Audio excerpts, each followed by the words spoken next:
All right, Josh. The owlbear is in front of you, snarling, growling, and you want initiative, so it's your turn. All right, perfect. So in my one hand, I take my Frostbrand Greatsword and I make an attack. And then in my other hand, I have my Moonblade Longsword, and I make an attack with that one. Wait, hang on a second. Huh? First off, a great sword. Actually, first off, that's a two-handed weapon, and then your longsword. That's not quite how that works. Well, no, but I'm two weapon fighting. I know that's what you want to do. No, I'm two up. They have to be light. Exactly. So Frostbrand sheds bright light in a 10-foot radius, and Moonblade also is light. So that way, I'm able to use both of them. Yeah, this word light, it doesn't mean what I think you think it means. So can I make the attack? Yeah, so we're talking about two-weapon fighting at JNJtabletop this week.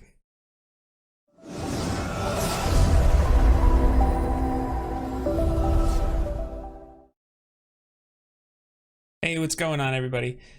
Jake and Josh here from JNJtabletop, and we're talking about a particularly wordy thing in Dungeons & Dragons, and in 5th edition, dual wielding or two-weapon fighting.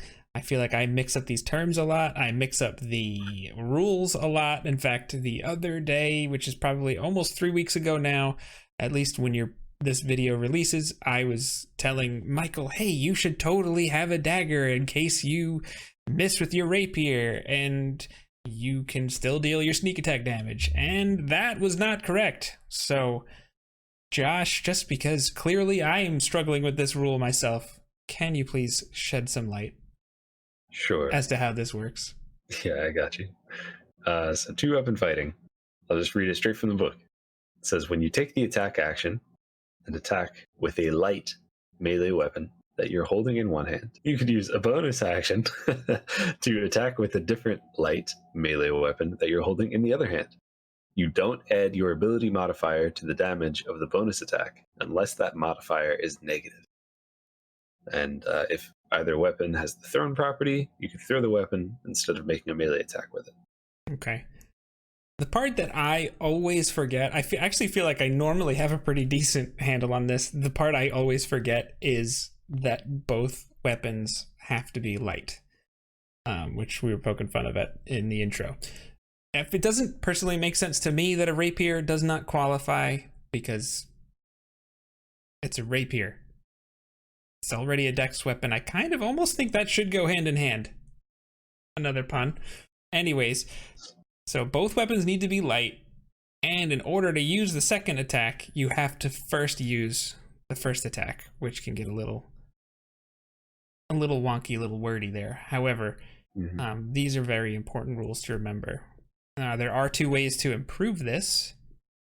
Which the first and most obvious one, I think, is the fighting style, which is available to fighters and rangers, called two-weapon fighting.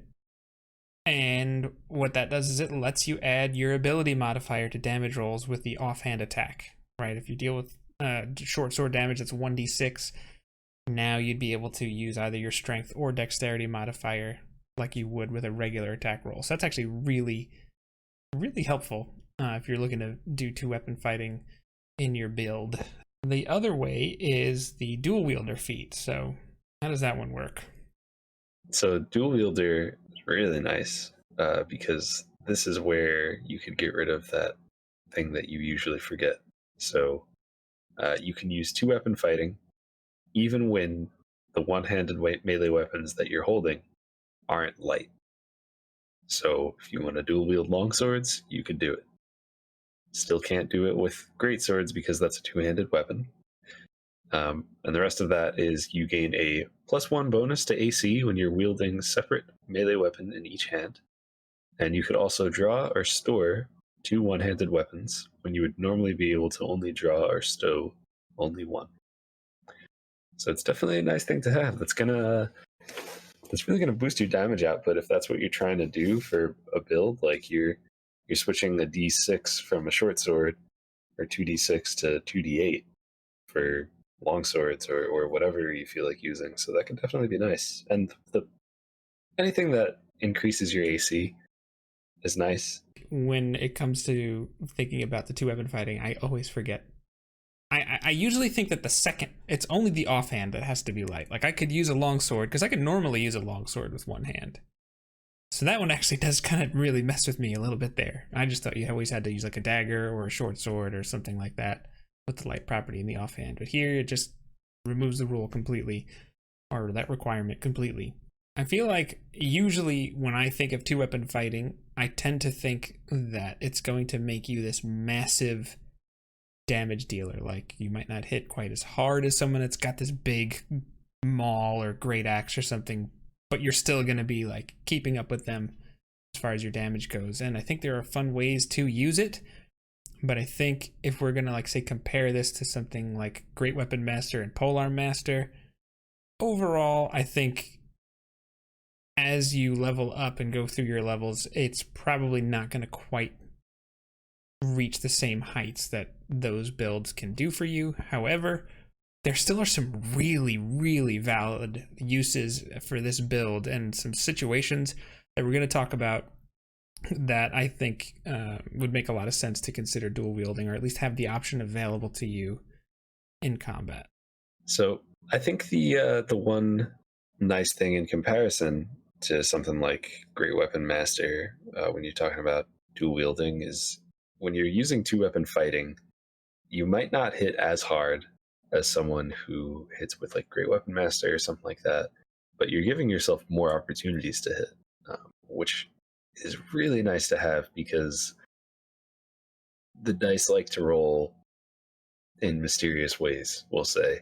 And if you're just making your one attack, or maybe you have extra attack and you're making your two attacks, you could still roll a 1 just as easily as you could roll a 20. But if you have dual wielder, if you're two weapon fighting, you're giving yourself another chance to roll that 20 instead of a 1, which is definitely good to have. Yeah, and if you're using an online dice roller, Josh, I think you should really think about dual wielding, because I've never seen computers hate somebody so much. Yeah. It's really bad, people. Watch some of our Friday night fights if you really want to see how bad it can get. It's a thing. One thing, actually, I think maybe one of the biggest reasons to dual wield, I think, would be if you're a rogue. And it's very easy to think about all the ways to enhance dual wielding is for the fighting style and the feat. But the rogue gets, and if just talking about a pure rogue here, just gets one attack per round naturally.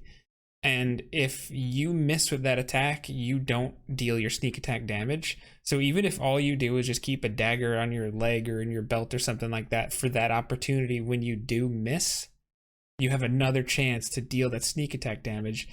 And as you level up, if you're dealing like 5d6, 66 extra damage, I don't care about the ability modifier at this point. And especially if I can roll a nat 20, it becomes even more important that you have that other opportunity to hit. I think, as a rogue, I think it's just another great way to make sure you have that opportunity. Yeah, I totally agree when it comes to rogues. Like it, and you literally all you have to do is have that dagger in your pocket, because if a short sword, we'll say, is like your main weapon, you're sacrificing, you're using a d6 instead of a d8 for the rapier, right?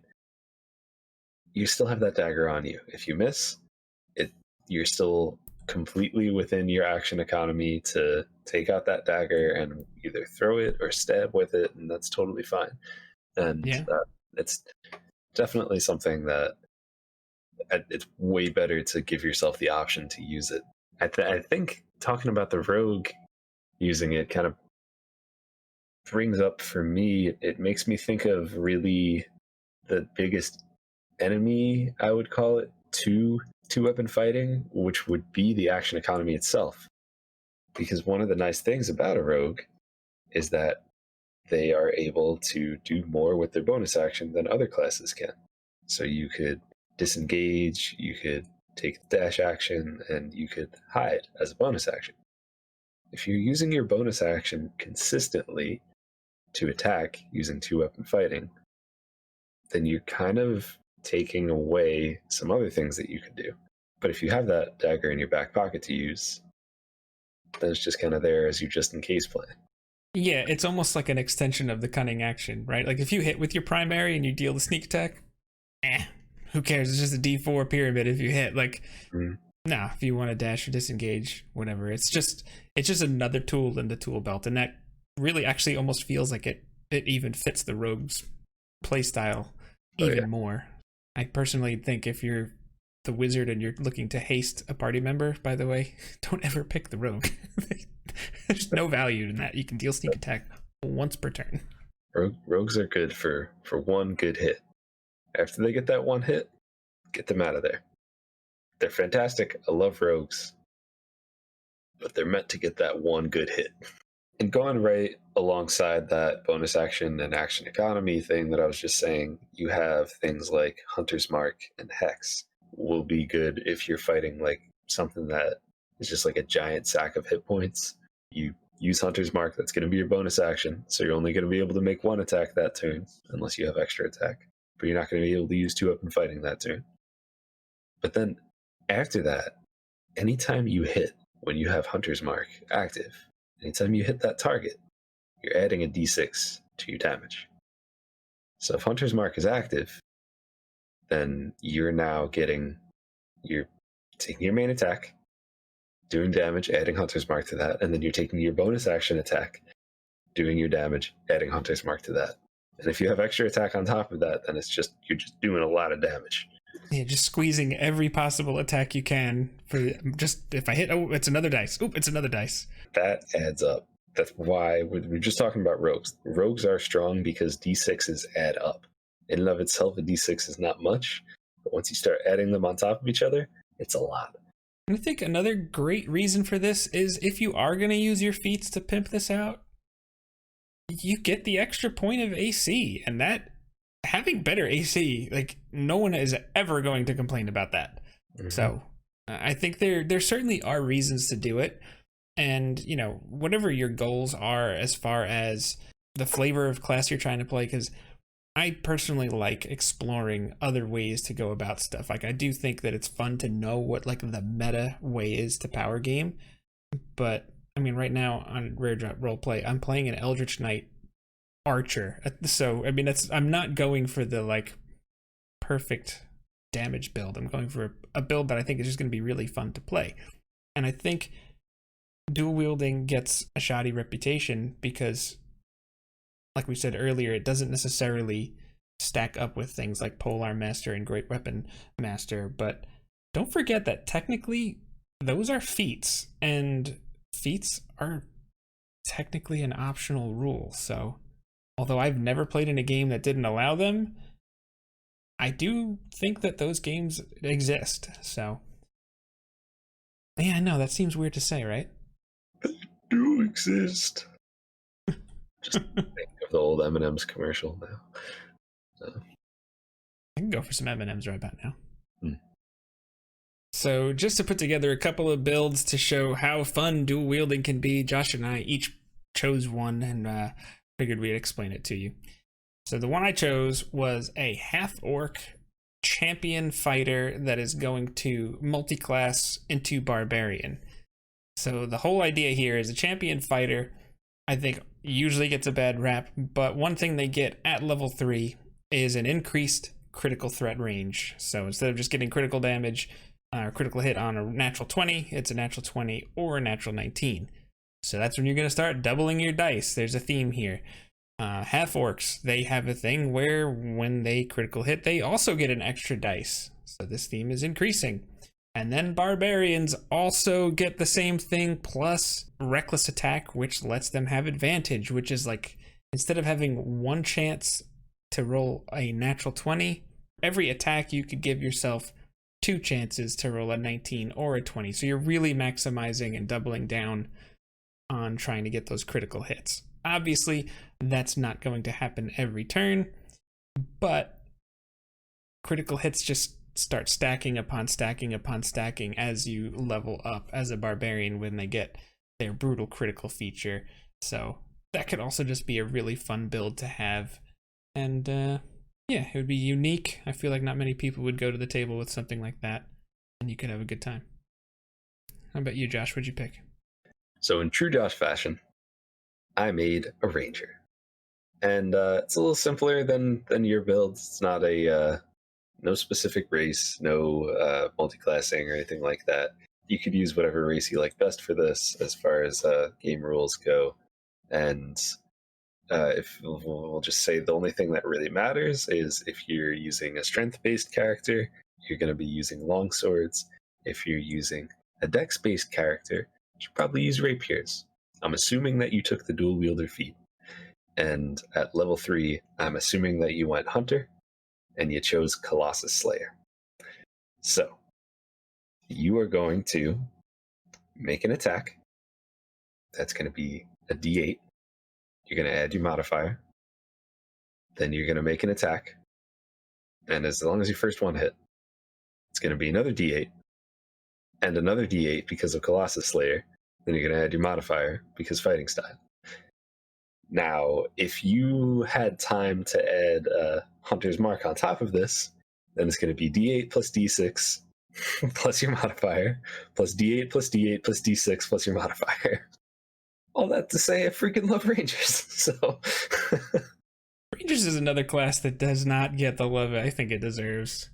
Nope. Maybe it doesn't have the high end capabilities of some of the other ones, but you're talking about at level 3. Like you're not even talking about when you hit extra attack, which is just another point altogether. Yeah, I mean, if you're doing extra attack there, then you're doing another d8 plus d8 plus d6 plus modifier. Like, it's just awesome. And obviously that's in like a perfect world where you roll and you hit for all 3 of your or all 2 of your attacks, and you also maybe had an opportunity to add Hunter's Mark to that, which freaking Hunter's Mark, it's just awesome. But and just one reminder though, for our Ranger fans out there and for anyone who is going to comment this, Colossus Slayer, you could only do that damage once per turn. So even if you have extra attack, or even if your target was already damaged before you started doing things, you're still only going to do that extra d8 once per turn. One of the themes here is certainly reliability. I think that's what the theme is, right? If you're going to do the Great Weapon Master build for your extra 10 damage, you have to take that -5 penalty to hit. Dual wielding, it just puts the pressure on the action economy. It takes your bonus action to get that extra attack, but your attack modifier stays the same.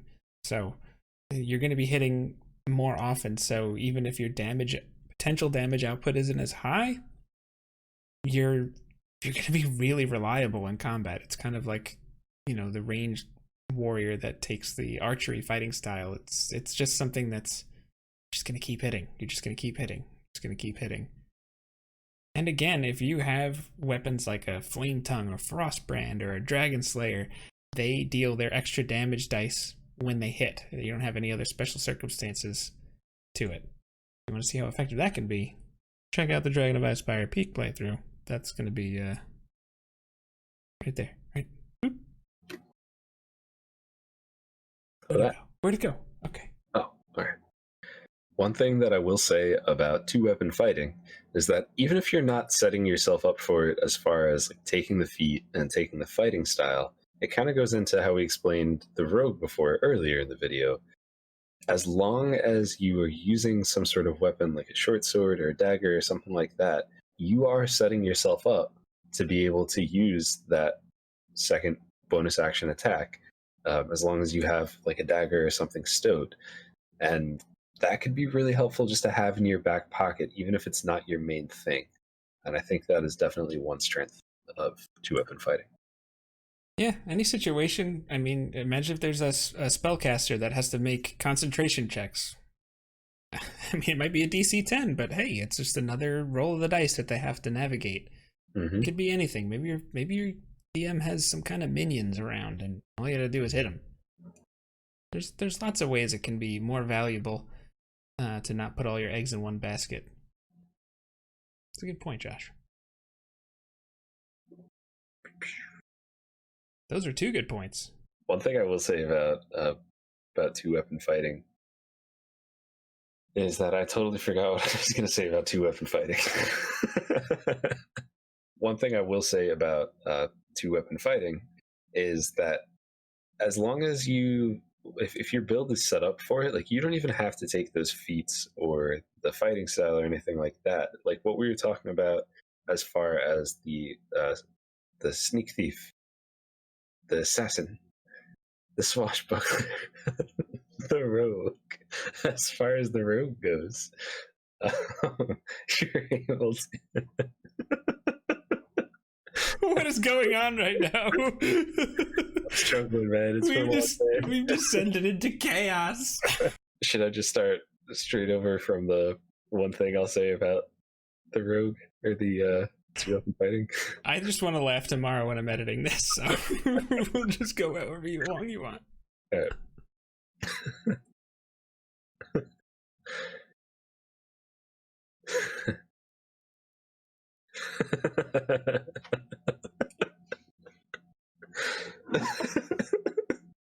Oh man, this is end screen gold right now. You could use a bonus action. You could use a bonus action. We are recording again. Fantastic.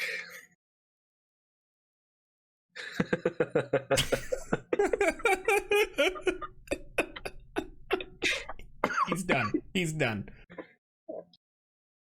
One thing I will say about 2-weapon fighting is that it's just something that you don't even have to really set yourself up for. Come on. I didn't do that one on purpose, I swear. Come on, man.